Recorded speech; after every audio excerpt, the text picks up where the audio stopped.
All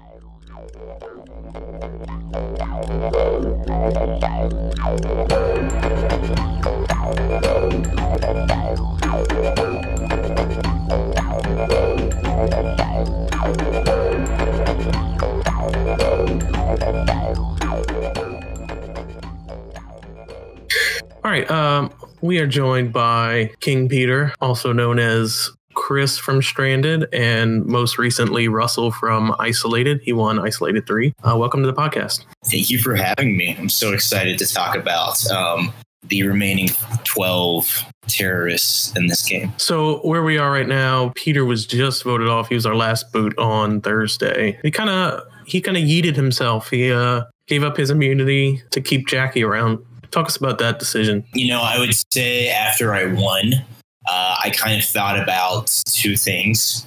One, my desire to attempt to integrate with the rest of the team and my ability to do so.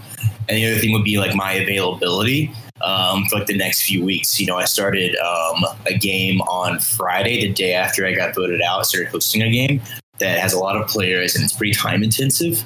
And so I realized that it was just much more likely that Jackie would be able to integrate herself than me.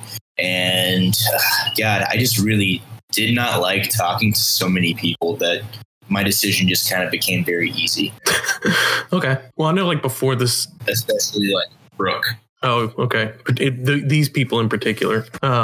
Well, I know preseason, you initially, I think I talked to you and you were like, no, I'm kind of done with gaming. And then you were like, talk to you a little bit later, maybe a month after that. You're like, no, I'd do it. So I was like, well, I got a spot. Yeah, if you want it. And it's kind of the reason I'm hosting too. I actually injured my lower spine. And so I'm pretty much housebound. Done. And so it's kind of just given me a lot of time to pretty much do anything. So I decided to host again because I'd played this game over a year ago. And I figured, why not? You had mentioned to me that it was going to be an All-Stars game. And I've always kind of really been interested in the idea of All-Stars, but not open ID, because I feel in certain communities, if you're not really ingrained, it can be kind of difficult to integrate yourself in open ID games and navigate as well. So I was really interested by the concept. Yeah, and you're someone who I think every time, with the exception of maybe once, you've given me a lot in a season. Most notably, I think my favorite performance of yours was probably Nepal, where you were one of 3 second chance-ish players. You ended up making a final 5 run out of that. I think I have, in terms of Stranded and its sister series, I feel I've never played ever from a point of dominance. I've always been very close to the bottom and have kind of just cockroached my way through things. I would say even in this game, we were going to see a similar performance if I had decided to stay around. I don't know why that is, but I think Nepal is probably the best example. Well, probably, I guess, Isolated, but Nepal is a pretty good example of me. I think I was supposed to leave that game round 3, and I somehow survived a very long time. And you're someone who I would always describe as a scrappy underdog more than an overt puppet master or anything like that. And I certainly enjoy that type of play more than someone who's always in control. I just think it's more interesting. And in fact, there are some players this season who in the past have been in control, but I like them more now that they're coming from a place of the bottom versus always being on top of everything. I think that's what I've noticed too, is a lot of the players who I think this season they're going to get a lot of blindsides for the rest of the merge, because most of the people who are gaining control are the kind of people who want to be a puppet master for the sake of puppet master instead of wanting to be strategic and make good decisions. And I think the former type of person is always going to be blindsided. I think Moana is that type of person. I think that honestly, AK is that kind of person. And so I think people like Jackie and Shane, and even people who already got eliminated like Connor, are probably really, really savvy players who could easily make a deep run. I could see Shane even still winning because she's not the kind of person who's going to just make a blind side or make some sort of power move for the sake of it. Right. Yeah, we have this, it's such a weird mix. I mean, I love watching it. It's so interesting. But half of the merge, I'd say, are people that are under the radar, but really playing hard. And the other half are people that are in your face, making moves, demanding boots. I mean, you look at Zach and Brooke are probably two of the loudest players here. And the way that they play is they kind of just tell their alliance, this person's going home, and this is why. And people just kind of follow suit. But I wonder how long that can really last, especially when there's 3 or 4 of them. They can't all just tell each other to do something, Yeah, I think with Zach has like somehow turned his overtness into like a bit of an under the radar thing. I mean, looking at the confessionals now, it doesn't seem like he's at risk of going home anytime soon. I think Zach is like kind of loud on the board and like flashy when he needs to be, but like one-on-one talking to him, he's a very low-key person. I think Brooke is doing a lot of flip-flopping, and I think she's going to go far. I don't think there's any way she can win. But in terms of like the more quiet players that are like secretly strategic, I think that Phoebe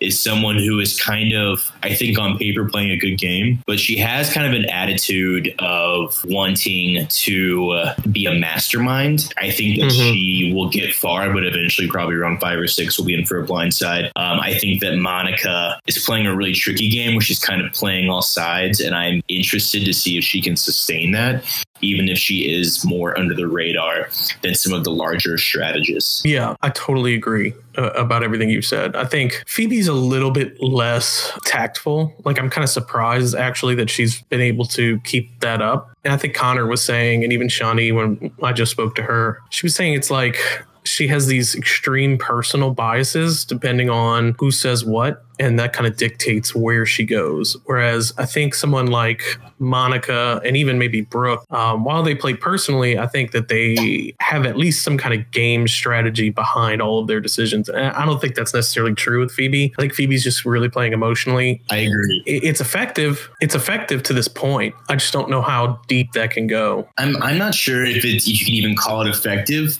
I remember thinking of Phoebe being at a Fenella level as I was leaving as kind of like an irrelevant person. And sometimes you get those seasons where someone thinks that because they're surviving, that they're like actively surviving. Where with Phoebe, she's just been kind of someone that no one cares to waste a blindside on. And the entire pre-merge was like blindside after blindside.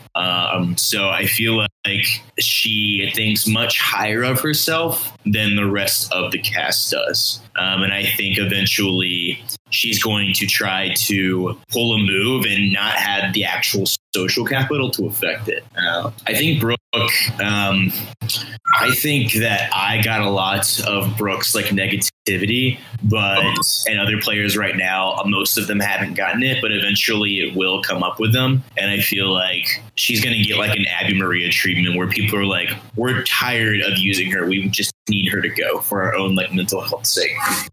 Yeah, it's interesting. I think you hit the nail on the head with people using people. I think, this cast is more clued in than like a newbie season where someone like Brooke or Zach would go instantly in a merge. And right now they're not even being targeted. I think for someone like Brooke, that may work.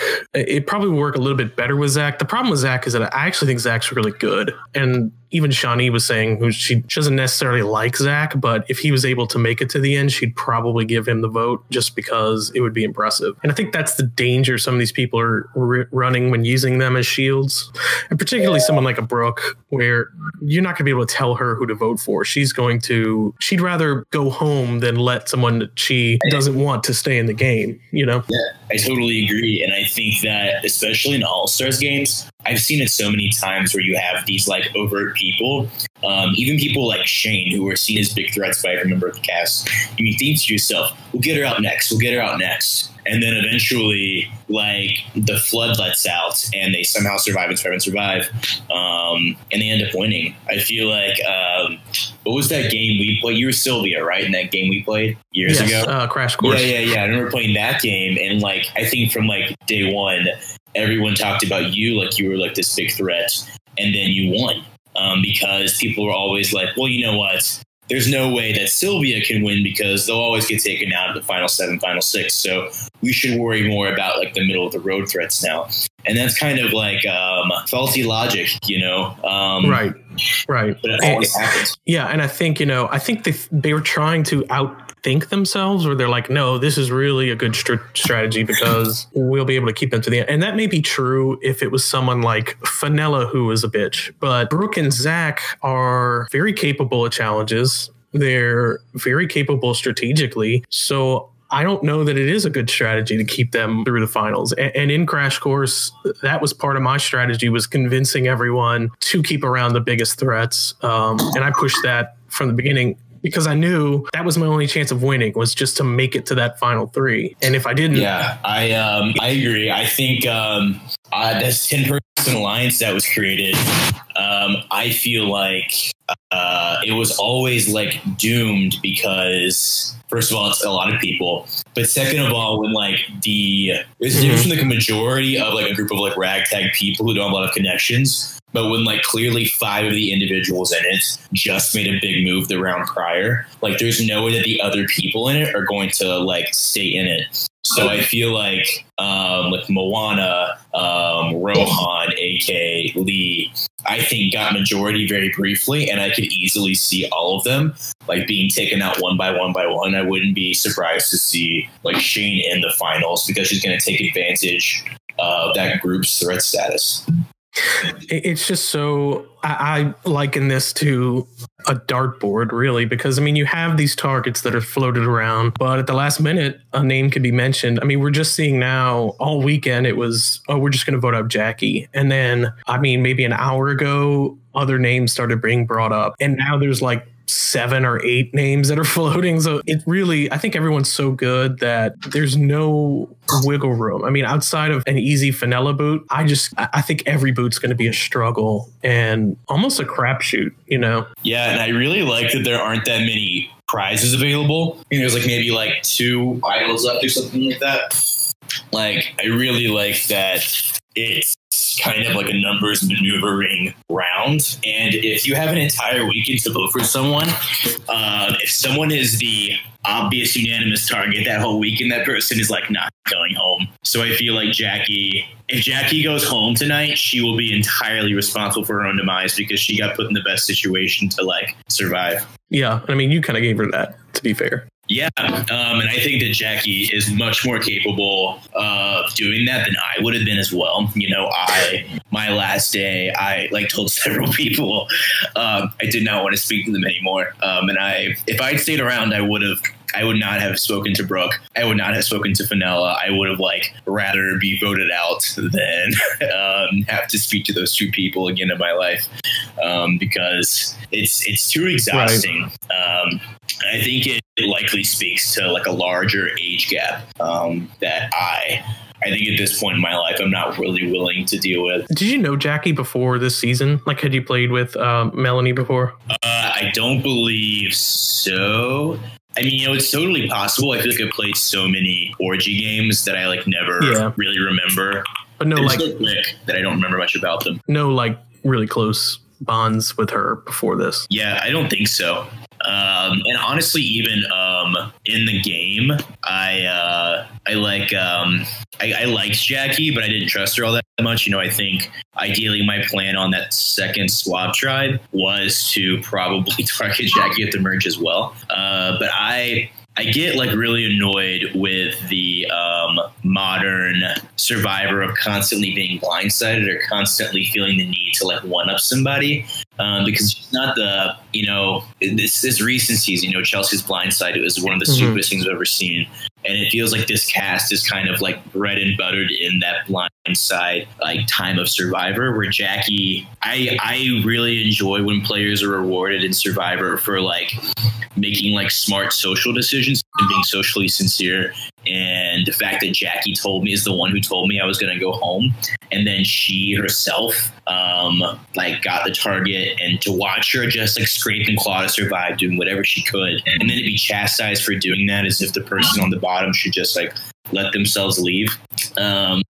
It all like really rubs me the wrong way, and it's not really how I enjoy Survivor or want Survivor to be. So I know they're like part of my like reason to give my immunity away is to kind of be like, hey, everyone, like shut the fuck up.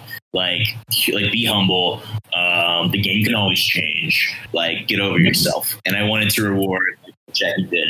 And I think, you know, Jackie's someone who is one of our best players. Like, I mean, I think everyone here is one of our best, but really when I think of the best social strategists and people that can just go into any situation, suss out what's going on, and then manipulate that to their advantage, I'm thinking Jackie is probably our best. So I was excited to see her again without a target. I don't know if she's necessarily lived up to that just yet, but we're starting to see it now. And thankfully, we've been given a little bit more time with her thanks to your immunity. I'm excited to see how she can parlay that into the rest of the season. I'm hoping she can become that player that we know she is and put that on display a little bit, because I think really you hit the nail on the head where she's in a different school of gaming. And I think Shane is from that same school. So and Lee to a lesser degree. It's interesting. They've all kind of linked up. So what we're seeing now is like this group of people who really want to have fun and do a bunch of crazy shit. And then we have this other group that are kind of taking this seriously and trying to form real bonds and stick together with that. And it's interesting seeing those two come head to head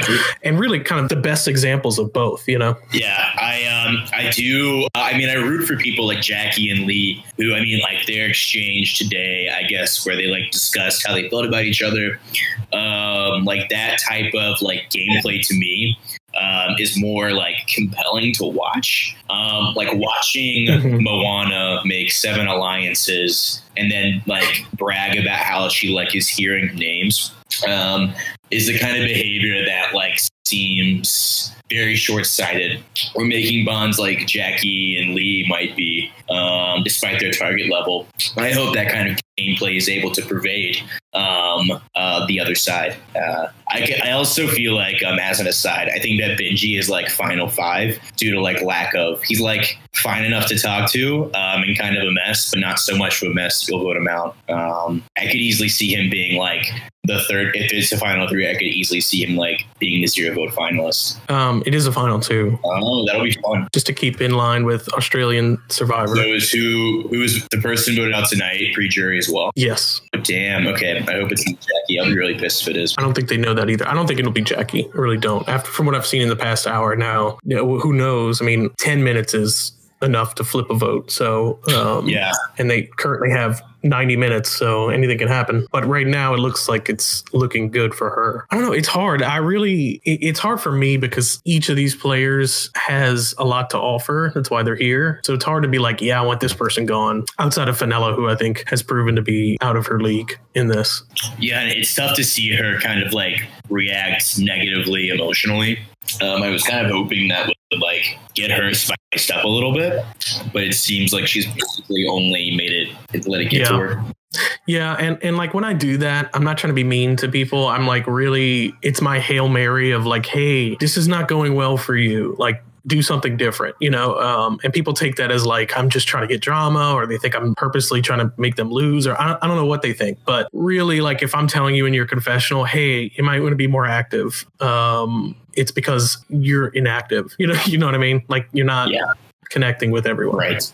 I'm really disappointed that Monica hasn't been posting confessionals despite her like clear, like high level of like dedication. I would be really interested to like get into her head a little bit. Monica it's interesting. Monica in her previous seasons was so emotional, like a great character. I mean, like super entertaining. Really would get into fights and very emotional. So like this side of Monica is interesting. This is now her 3rd online game. And in her first 2, you know, her first one, she was early merge and very emotional. Her second one, she was a little bit more controlled, but still kind of in the center of drama, almost like a Brooke type, and made like final 6. So here we are in the 3rd iteration, and she's fully in the shadows, I think, and really is doing a lot better. So I'll be interested to see what happens when we get to that middle stage, which I'm almost sure she'll make, especially because she still has an idol. I'll be interested to see if she can put herself in a powerful position without becoming too big of a threat. It'll depend how well she finesses it, you know? I think that like the type of people who make the right emotional decisions, sometimes and strategic decisions, sometimes like my favorite people to watch. Like I don't want too much of emotions. I don't want someone like Brooke who is like leaning towards borderline personality disorder, and I don't want someone like Zach who is like it's my way or the highway, I'll do whatever. You know, I want someone in the middle like Jackie or like Monica or like Lee, or even like AK. I like those types of players, and I would be really happy to see one of those types of players win. It's interesting. I'm going to talk to you because you're a winner, but I've brought this up in previous podcasts. So far in the game, we've had kind of it's almost like a battle of the winners to a small degree, where it's funny. They all kind of played under the radar, yourself included, and then about in the middle of the game, they all kind of sussed each other out. And it was super interesting because we had Shane and Moana go head to head, and in between them was Lee. And Moana thought that Lee was like her number one, and Moana kind of snowed Shane on a vote and betrayed Shane, and Shane didn't see that coming. She kind of thought Moana was just floating along. What was interesting was that Lee prevented that blindside from happening, and it surprised Moana.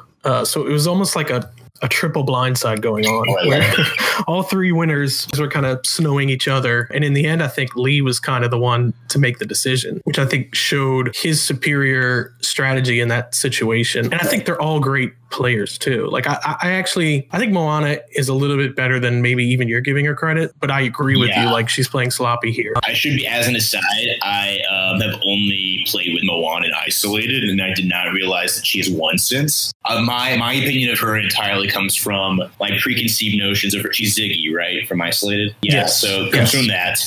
In which I think that was like his first game, so he was learning. And then like his confessionals, which like don't go into much depth, but kind of just talk about how well he's doing.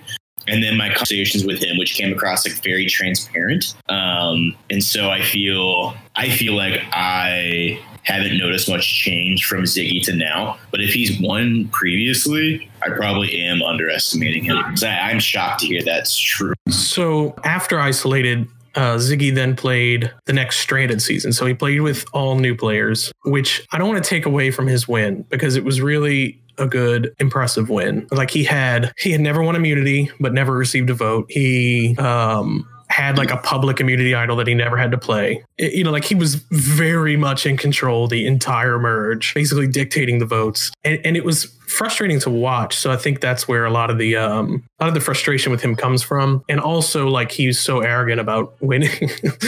So that soured it a little bit too. But yeah, he's got like a lot of like Fortnite energy.